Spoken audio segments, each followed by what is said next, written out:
Chapter 10, Final Instructions. One day the master summoned his disciples Fa Hai, Chi Cheng, Fa Ta, Shen Hui, Chi Cheng, Chi Tiong, Chi Che, Chi Tao, Fa Chen and Fa Ju, and said to them, "You are not like other people. After my passage into extinction, you should each be a master in a different direction.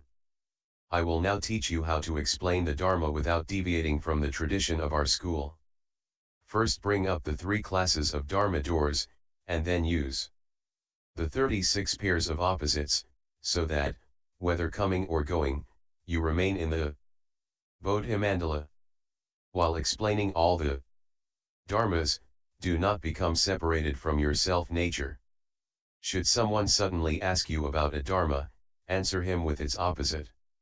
If you always answer with the opposite, both will be eliminated and nothing will be left, since each depends on the other for existence. The 3 classes of Dharma doors are the heaps, the realms, and the entrances. The 5 heaps are form, feeling, perception, impulses, and consciousness.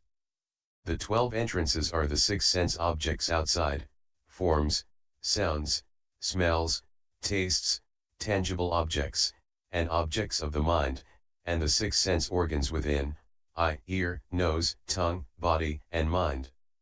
The 18 realms are the 6 sense objects, the 6 sense organs, and the 6 consciousnesses. The self-nature is able to contain all dharmas, it is the store enveloping consciousness. If one gives rise to a thought, it turns into consciousness, and the 6 consciousnesses are produced which go out the 6 organs and perceive the 6 sense objects. Thus the 18 realms arise as a function of the self-nature. If the self-nature is wrong, it gives rise to 18 wrongs, if the self-nature is right it gives rise to 18 rights. Evil functioning is that of a living being, while good functioning is that of a Buddha. What is the functioning based on? It is based on opposing dharmas within the self-nature. External insentient things have 5 pairs of opposites, heaven and earth, sun and moon, light and darkness, yin and yang, and water and fire. In speaking of the marks of dharmas one should delineate 12 opposites, speech and dharmas, existence and non-existence. Form and formlessness, the marked and the unmarked, the presence of outflows and the lack of outflows, form and emptiness, motion and stillness, clarity and turbidity, the common and the holy, membership in the Sangha and membership in the laity, old age and youth, and largeness and smallness.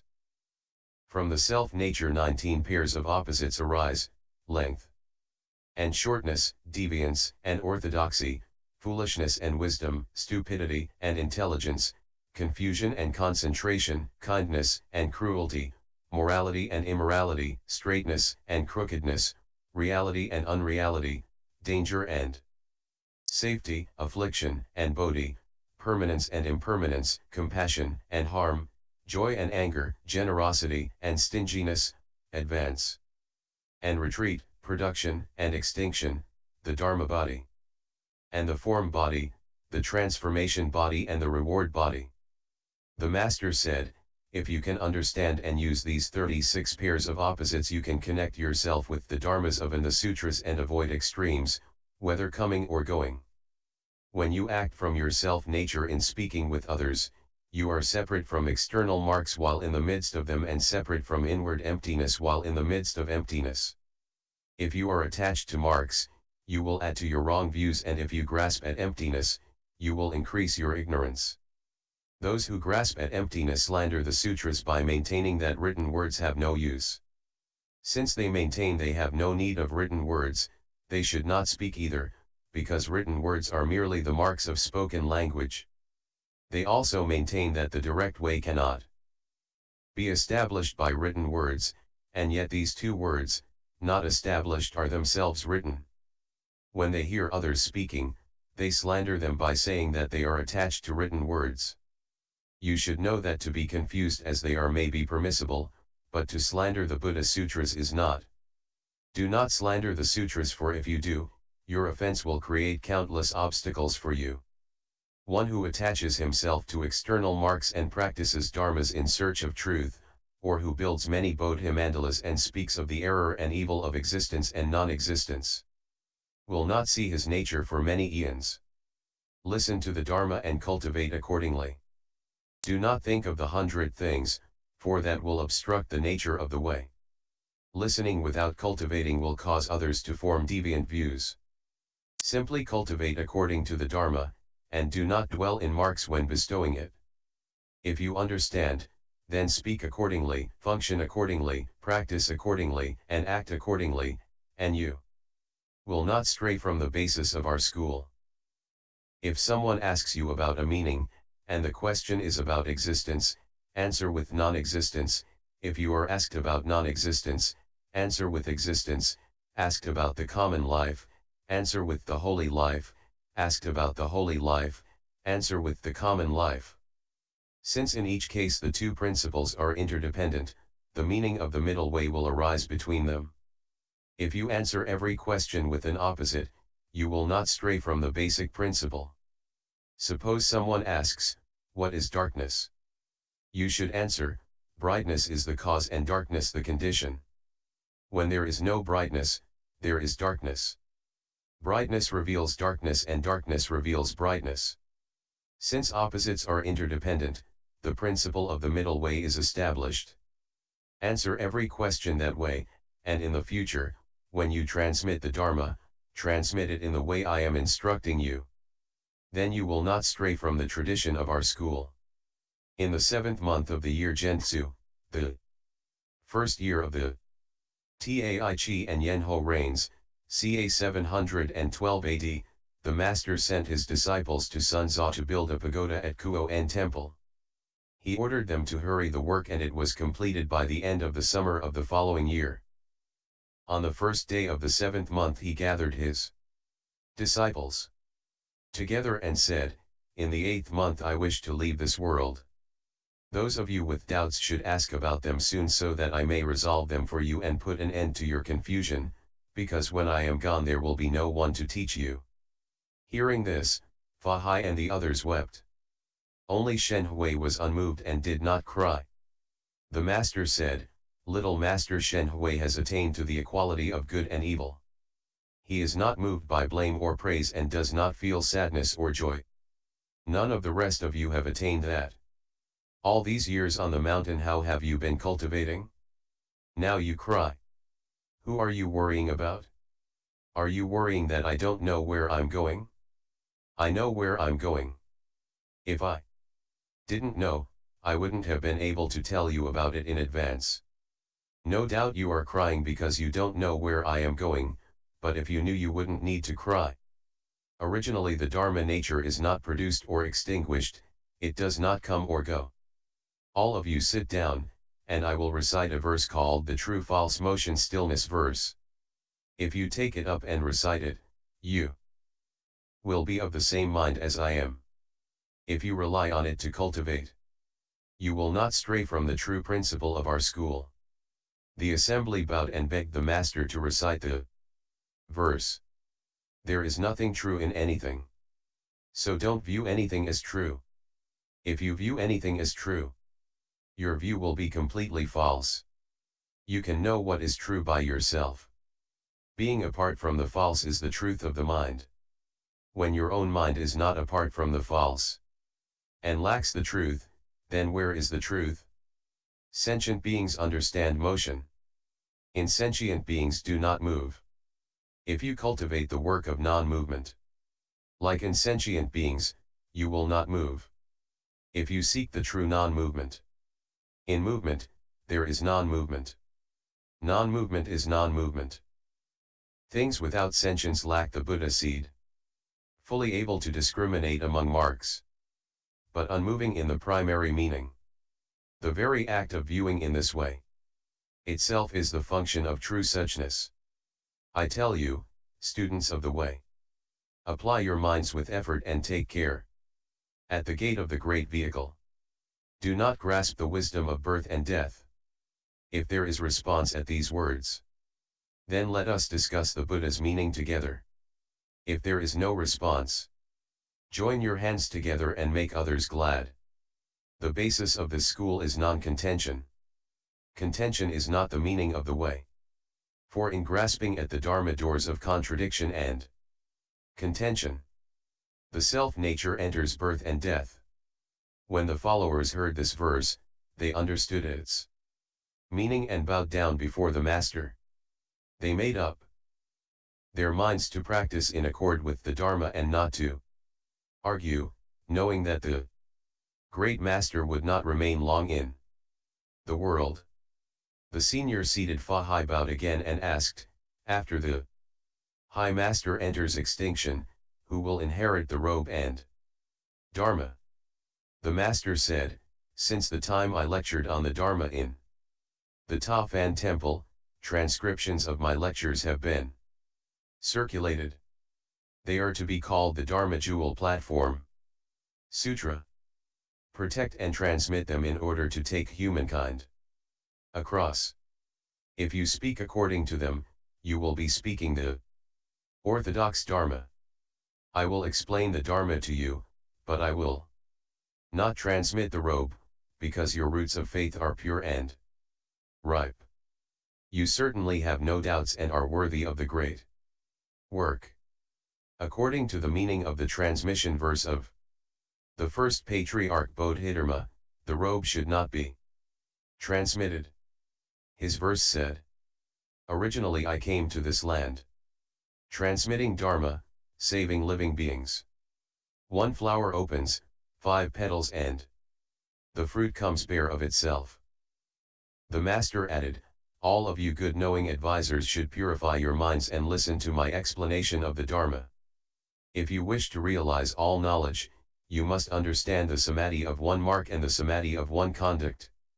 If you do not dwell in marks anywhere and do not give rise to hate or love, do not grasp or reject, and do not calculate advantage or disadvantage, production and destruction while in the midst of marks, but instead remain tranquil, calm, and yielding, then you will have achieved the samadhi of one mark.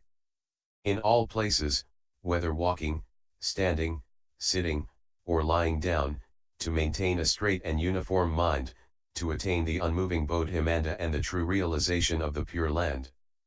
That is called the samadhi of one conduct. One who perfects the 2 samadhis is like earth in which seeds are planted, buried in the ground, they are nourished and grow, ripening and bearing fruit. The one mark and one conduct are just like that. I now speak the Dharma, which is like the falling of the timely rain, moistening the great earth. Your Buddha nature is like the seeds which, receiving moisture, will sprout and grow.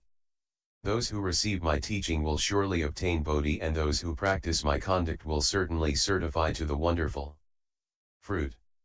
Listen to my verse. The mind ground contains every seed, under the universal rain they all sprout flower and feeling sudden enlightenment. The Bodhi fruit accomplishes itself. After speaking the verse, the Master said, Dharma is not dual nor is the mind, and the way is pure and without mark. All of you take care not to contemplate stillness or empty the mind. The mind is basically pure and does not grasp or reject anything. Each of you work hard, and go well, in harmony with circumstances. At that time, his followers made obeisance and withdrew. On the 8th day of the 7th month, the Master suddenly said to his disciples, I wish to return to Sunza. Quickly ready a boat and oars. The great assembly entreated him earnestly to stay, but the Master said, all Buddhas appear in the world and then are seen to enter nirvana. This body of mine must return somewhere. The assembly said, Master, you are leaving, but sooner or later you will return. The Master said, falling leaves return to the root. There was no day on which I came. They further asked, who has received the transmission of the right Dharma I treasury? The Master said, the one who has the way obtains it, the one without a mind penetrates it. They further asked, in the future, there won't be any difficulties, will there? The Master said, 5 or 6 years after my extinction, a man will come to take my head. Listen to my verse. Offerings to the parents with bowed head. There must be food in the mouth. When the difficulty of man is met, the officials will be Yang and Lu. The master also said, 70 years after my departure, 2 Bodhisattvas, one who has left home and one who is a layman, will simultaneously come from the east to propagate and transform. They will establish my school, build and restore monasteries, and glorify the Dharma for its heirs. The assembly made obeisance again and asked, will you please let us know for how many generations the teaching has been transmitted since the first Buddhas and Patriarchs appeared in the world? The Master said, the Buddhas of antiquity who have responded to appear in the world are numberless and uncountable.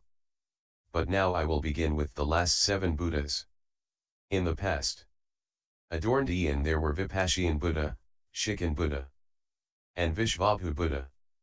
In the present worthy eon there have been Krakachanda Buddha, Kanakmuni Buddha, Kashyapa Buddha, and Shakyamuni Buddha.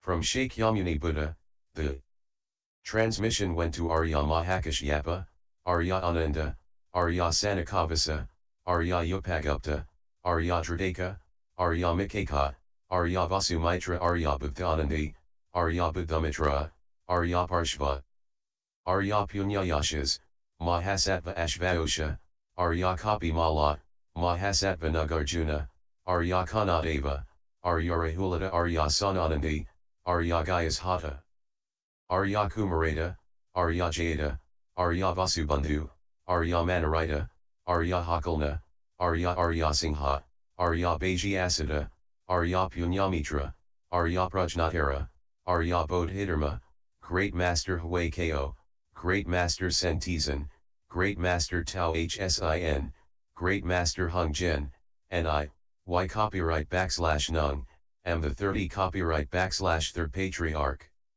Thus the transmission has been handed down from Patriarch to Patriarch. In the future transmitted accordingly from generation to generation. Do not allow it to become extinct. The assembly heard and faithfully accepted what the Master had said, bowed, and withdrew. On the 3rd day of the 8th month of the year Kichou, the 2nd year of the Xian Tian reign, AD 713, after a meal in Kuo-en temple, the Master said, each of you take your seat. For I am going to say goodbye. Fa Hai said, what teaching Dharma will the High Master leave behind so that confused people can be led to see the Buddha nature? The Master said, all of you please listen carefully. If those of future generations recognize living beings, they will have perceived the Buddha nature. If they do not recognize living beings, they may seek the Buddha throughout many eons, but he will be difficult to meet. I will now teach you how to recognize the living beings within your mind and how to see the Buddha nature there. If you wish to see the Buddha, simply recognize living beings, for it is living beings who are confused about the Buddha and not the Buddha who is confused about living beings. When enlightened to the self-nature, the living being is a Buddha. If confused about the self-nature, the Buddha is a living being. When the self-nature is impartial, the living being is the Buddha. When the self-nature is biased, the Buddha is a living being. If your thoughts are devious and malicious, the Buddha dwells within the living being, but by means of one impartial thought, the living being becomes a Buddha. Our minds have their own Buddha and that Buddha is the true Buddha. If the mind does not have its own Buddha, where can the true Buddha be sought? Your own minds are the Buddha, have no further doubts. Nothing can be established outside the mind, for the original mind produces the 10,000 dharmas.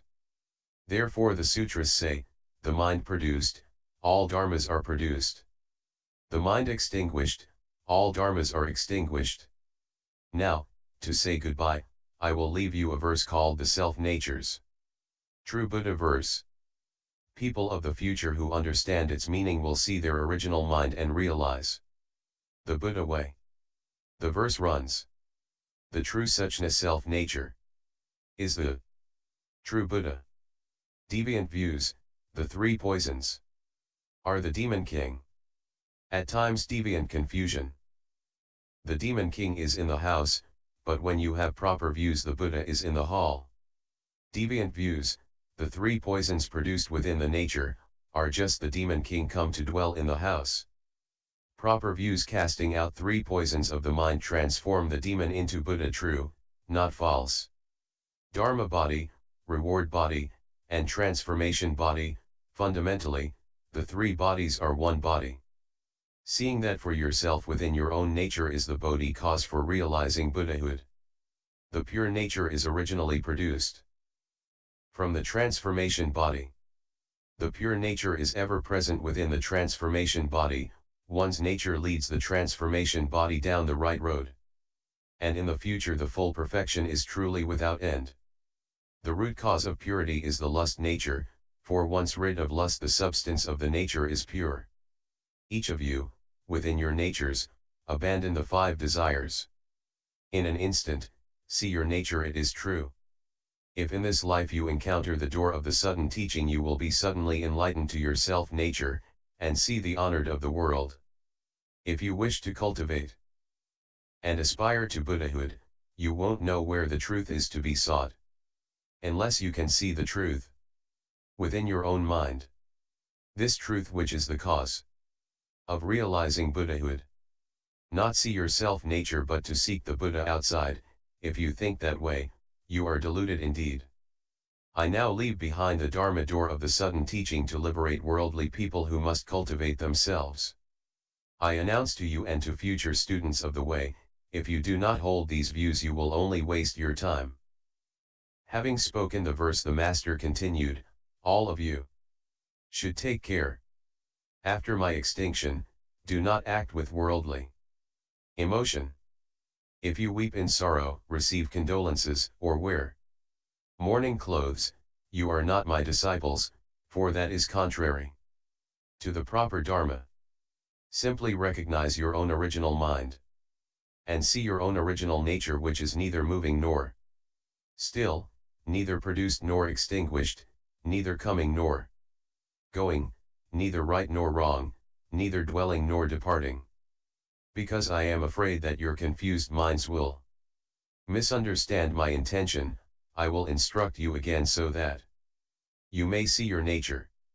After my extinction, continue to cultivate accordingly, as if I were still present. Should you disregard my teaching, then even if I were to remain in the world, you would obtain no benefit. He further spoke this verse. Firm, do not cultivate the good. High, do not do evil. Still, cut off sight and sound. Vast, the mind unattached. After speaking this verse, the Master sat upright until the third watch, when suddenly he said to his disciples, I am going. In an instant he changed, and a rare fragrance filled the room. A white rainbow linked with the earth, and the trees in the wood turned white. The birds and the beasts cried out in sorrow. In the 11th month, a dispute arose among the officials, disciples, Sangha, and laity of the three countries of Guangzhou, Silza, and Sunza as to who should receive the true body.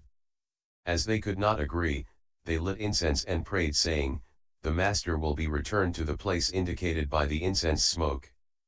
The smoke went directly to Tsokai, and so, on the 13th day of the 11th month, the reliquary and the transmitted robe and bowl were returned there. In the following year, on the 25th day of the 7th month, the body was removed from the reliquary and disciple Fang Pian anointed it with incense paste. Remembering the prophecy that his head would be taken, the disciples wrapped sheets of iron and lacquered cloth around his neck for protection and then placed his body in the pagoda. Just then a white light appeared within the pagoda, shot up into the sky, and did not fade for 3 days. The magistrate of Silza reported this to the emperor and received an imperial order to erect a stone tablet commemorating the Master's conduct in the way. The Master's springs and autumns were 76. The robe was transmitted to him when he was 24, and when he was 39 his hair was cut. For 37 years he spoke Dharma to benefit living beings. 43 men inherited his Dharma, and an uncountable number awoke to the way and overstepped the common lot. The robe of belief transmitted from Bodhidharma, the Mona robe and precious bowl conferred by Emperor Chungtsung, as well as the lifelike image sculpted by Fang Pian and other articles of the way, were entrusted to the attendant in charge of the stupa and were permanently retained at the Bolarm Bodhimandala for the Bodhimanda's protection. The Platform Sutra has been transmitted to set forth the principles of our school, to glorify the Triple Jewel, and to benefit all living beings.